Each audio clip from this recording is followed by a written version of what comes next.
Today, I'm Nestor LeConte with the Pacific Daily News. Here are our top stories from the PDN Newsroom.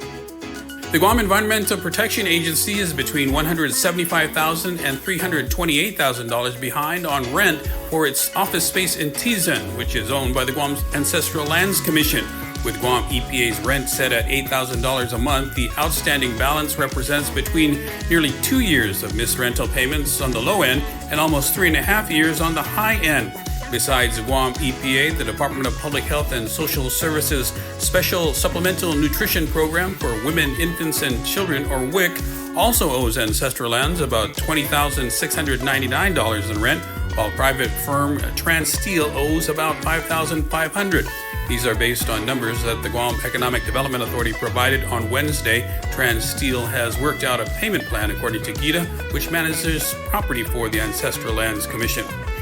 In other news, senators on Thursday marked day 3 of emergency session, amending Senator Dwayne Nicholas's Bill 317-37, which would extend the waiver allowing uninspected public schools to open pending a sanitation inspection. The first amendment was by Vice Speaker Tina Muñoz-Barnes, who successfully pushed through a change that would allow for a 180-day conditional use permit from the Department of Public Health and Social Services for uninspected Guam Department of Education schools that would then be required to submit a corrective action plan.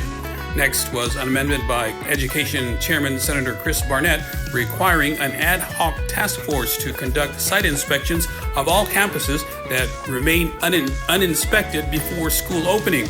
The amendment drew plenty of comments for and against. Emergency session resumes Friday morning and will start back up with closing discussion on Barnett's amendment. And finally, shopping alongside mom, dad, siblings, and extended family, 6-year-old Ava Cruz was treated to a shopping spree on Thursday, sponsored by the Make-A-Wish Guam program. The $2,400 spree started off at Ross Dress for Less at GPO in Tamuning before Cruz and family were shuttled by a stretch limousine to Don Don Donkey and then their regular spot at the Dededo Pasak Chicken for lunch. Ava Cruz has a lung condition that requires her to wear an oxygen tube, according to her mom. That didn't stop her from running around in style, wearing a blue Make-A-Wish t-shirt, I Heart Ross button, and a pink unicorn tutu on Thursday. Her total spending amounted to about $1,000 at Ross and $600 at Don Don Donkey, according to Eric Tidinko, who's the president of Make-A-Wish Guam and CNMI. The balance of her $2,400 wish will go to gift cards, which she will get to keep, Tidinko said. John Paul Sayama Charfaris, 27 of Dededo, was arrested on a slew of charges including aggravated murder, and his girlfriend, Johnnery Marie Regis Cruz, 30, faces multiple felony charges related to the death of Cruz's 3-year-old son. Guam Police Department Chief Stephen Ignacio called a news conference Thursday morning to share the disturbing details surrounding the child's death on July 7th. On that day, Dededo precinct police officers received an off-island phone call from a relative of a 3-year-old boy who died after a suspicious drowning not reported to police. Officers from the Tamuning Tumon Precinct Command went to the Guam Memorial Hospital to investigate. Charfaris was charged with aggravated murder, use of a deadly weapon in the commission of a felony, child abuse, and aggravated assault. Cruz, meanwhile, was charged with child abuse assault, child abuse neglect, conspiracy, family violence, guilt established by complicity, destroying evidence, and tampering with a witness. In other news, as voters head to the polls this Saturday, the Guam Election Commission said it is ready to count votes cast in the 2024 primary election. Election commissioners met for a test election Thursday night at the University of Guam Calvo Fieldhouse, where 2 brand new ballot counting machines were unveiled. The 2 new machines will work alongside 2 older models to tally up ballots after polls from Yigo to Malesso close at 8 p.m. on Saturday.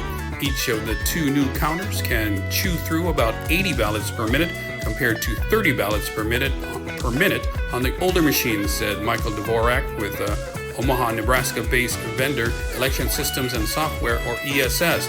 That will make a big difference when tallying up all the ballots cast on Saturday. According to Dvorak, ESS and GEC staffers fed a test check of ballots into the 4 counting machines, and commissioners from the Republican and Democratic parties looked on before certifying the count that was spit out. Finally, the Guam Motorsports Association is crying foul over the transfer of Senator Amanda Shelton's bill that seeks to authorize a 5-year lease for the old Guam Raceway Park to the association. from the Appropriations Committee to the Land Committee. The park, which was mired in controversy over mineral extractions from the Yigo property, was shut down. Shelton's Bill 32537, or the Guam Raceway Bill, was transferred from Senator Joe San Augustin's Appropriations Committee to Speaker Therese Terlahi's Land Committee. GMA circulated a message to members and supporters on Wednesday criticizing the cancellation of the bill's scheduled public hearing for Thursday by Rules Committee Chairman Senator Chris Barnett. The message also urged supporters to show up at the legislature Thursday to, quote, send a message to senators and the public that the Raceway Park community must be heard. GMA spokesman John Birch Jr. was part of the group that went to the legislature Thursday morning. He said they wanted to get a little momentum going and let lawmakers know we're still here and still waiting. For more of these stories, go to GuamPDN.com and follow us on social media.